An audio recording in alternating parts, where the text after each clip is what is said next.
नमस्कार। आज हम बात करेंगे शिवानी जी की एक बहुत ही मशहूर और दिल को छू लेने वाली कहानी लाठी के बारे में। ये एक ऐसी कहानी है जो प्यार, कुर्बानी और किस्मत के खेल के बारे में हमें बहुत कुछ सोचने पर मजबूर कर देती है। तो सवाल ये है, क्या प्यार इतना मजबूत हो सकता है कि वो जुदाई, बीमारी, यहाँ तक कि वक्त को भी हरा दे? ये कहानी इसी एक सवाल के इर्द गिर्द घूमती है, जो हमें इंसानी रिश्तों की गहराइयों में ले जाती है। तो चलिए शुरू करते हैं ये इमोशनल सफर। शिवानी जी ने अपनी कलम से एक ऐसी कहानी लिखी है जो आइडियल लव मतलब कि आदर्श प्रेम की एक मिसाल मानी जाती है। ये कहानी हमें दिखाती है कि सच्चा प्यार वो किस्मत के सबसे मुश्किल इम्तिहानों के सामने भी कैसे डटा रहता है। तो कहानी के जो मेन कैरेक्टर्स हैं वो कौन है? एक तरफ है हमारा 6 फुट का लंबा चौड़ा भूरी आंखों वाला कप्तान, और दूसरी तरफ है उसकी सिर्फ 16 साल की शर्मीली दुल्हन बानो। बानो इतनी नाजुक और मासूम थी कि कप्तान उसे प्यार से अपनी खिलौने सी बहू कहता था। बताए, शुरू में तो कप्तान को लगा था कि घर वालों ने ये किससे शादी करा दी, लेकिन बानो की मासूमियत ने ना बहुत जल्दी उसका दिल जीत लिया। लेकिन किस्मत ने उनके लिए कुछ और ही सोच रखा था। शादी हुई और सिर्फ 2 दिन बाद, जी हां, सिर्फ 2 दिन बाद ही कप्तान को जंग के लिए बसरा जाना पड़ गया। सोचिए, बस 2 दिन का साथ और उसके बाद 2 साल की लंबी जुदाई। यहीं से उनकी दर्द भरी कहानी का स्टेज तैयार हो जाता है। और जैसे ही कप्तान गया, बानो की तो जैसे दुनिया ही पलट गई।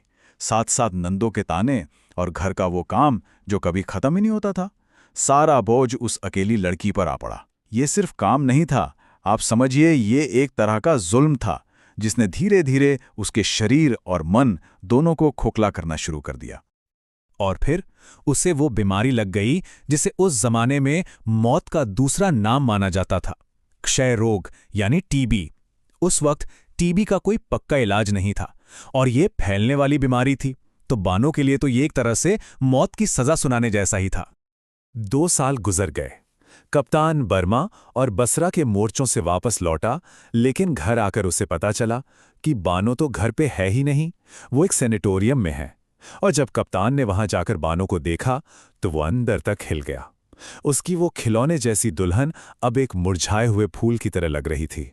कप्तान ने उसी वक्त फैसला कर लिया कि जब तक बानो ठीक नहीं हो जाती वो वहीं उसके साथ रहेगा। उस सेनेटोरियम के उदास और निराशा भरे माहौल में कप्तान का प्यार एक रोशनी की तरह था।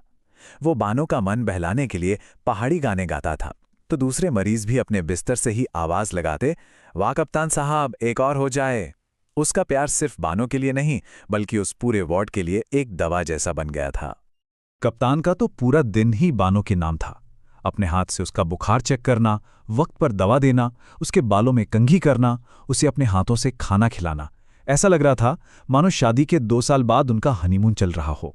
कोई रोक टोक नहीं, सिर्फ और सिर्फ प्यार और देखभाल। उसी सेनेटोरियम में एक और मरीज थीं, एक नेपाली भाभी।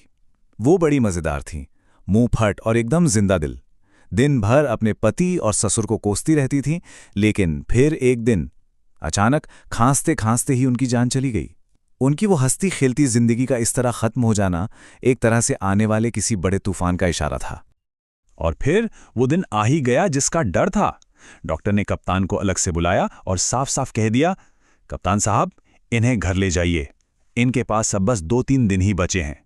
बस ये वो पल था जब सारी उम्मीदें, सारी कोशिशें सब खत्म हो गईं। बानो को भी शायद अंदाजा हो गया था कि उसका वक्त पूरा हो गया है, और उसे ये डर सताने लगा कि उसके साथ रहते रहते कहीं कप्तान को भी ये जानलेवा बीमारी ना लग जाए। तो अपने प्यार को बचाने के लिए उसने सबसे बड़ी कुर्बानी दी। एक रात वो किसी को बताए बिना चुपचाप उस सेनेटोरियम से कहीं चली गई। और फिर कहानी में एक लंबा लीप आता है। वक्त आगे बढ़ जाता है, पूरे 16 साल। इन 16 सालों में कप्तान अब मेजर बन चुका है। उसने बानो की यादों को दिल के किसी कोने में दबाकर एक नई जिंदगी शुरू कर ली है। मेजर जनरल की बेटी प्रभा से शादी हो चुकी है, जो बहुत मॉडर्न और पढ़ी लिखी है। 3 बच्चे भी हैं, सब कुछ है, लेकिन वो पहले वाली हंसी, वो जिंदा दिली, वो कहीं खो चुकी है। एक बार की बात है, वो लोग नैनीताल घूमने गए हुए थे। पत्नी प्रभा की जिद पर वो एक छोटी सी दूर दराज की पहाड़ी दुकान पर चाय पीने रुके, और वहीं उसी दुकान पर मेजर को एक ऐसा चेहरा दिखाई दिया जिसे देखकर उसका पूरा अतीत एक पल में आंखों के सामने घूम गया। वो औरत, वो बानो ही थी, लेकिन वो अब बानो नहीं थी। दुकानदार ने बताया कि इसका नाम तो लाठी है, ये बोल नहीं सकती क्योंकि इसकी जीभ कटी हुई थी और इसे अपनी पुरानी जिंदगी का कुछ भी याद नहीं है। किसी गुरु महाराज को ये नदी में मिली थी और उन्होंने ही इसकी जान बचाई थी। मेजर को एक झटके में सब समझ आ गया। उसकी बानो, वो बानो जिससे वो प्यार करता था, वो तो उसी दिन मर चुकी थी जिस दिन वो सेनेटोरियम से गायब हुई थी।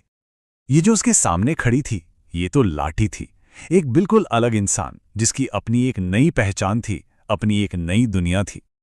अब मेजर के सामने एक ऐसा मुश्किल सवाल खड़ा था जिसका कोई जवाब नहीं था। क्या करे वो? एक तरफ उसका खोया हुआ प्यार, उसका अतीत था, और दूसरी तरफ उसका आज, उसका वर्तमान, उसकी पत्नी प्रभा और उसके 3 बच्चे। अगर वो सच बताता तो 2 दुनियाएं तबाह हो जाती। एक लाठी की ये शांत दुनिया और दूसरी उसका अपना घर परिवार। और मेजर ने एक बहुत ही मुश्किल, दिल पर पत्थर रखकर एक खामोश फैसला लिया। उसने अपने अतीत को, अपनी बानों को उसी दुकान पर छोड़कर आगे बढ़ जाने का फैसला किया। उसने लाठी को उसकी नई जिंदगी के साथ हमेशा हमेशा के लिए छोड़ दिया। और ये कहानी हमें इसी एक गहरे सवाल के साथ छोड़ जाती है कि जब याददाश्त चली जाती है तो क्या प्यार भी चला जाता है? अगर किसी की यादें पूरी तरह से मिटा दी जाएं तो क्या उसके दिल में बसा प्यार भी मिट जाता है? ये एक ऐसा सवाल है जिसका जवाब शायद किसी के पास नहीं है।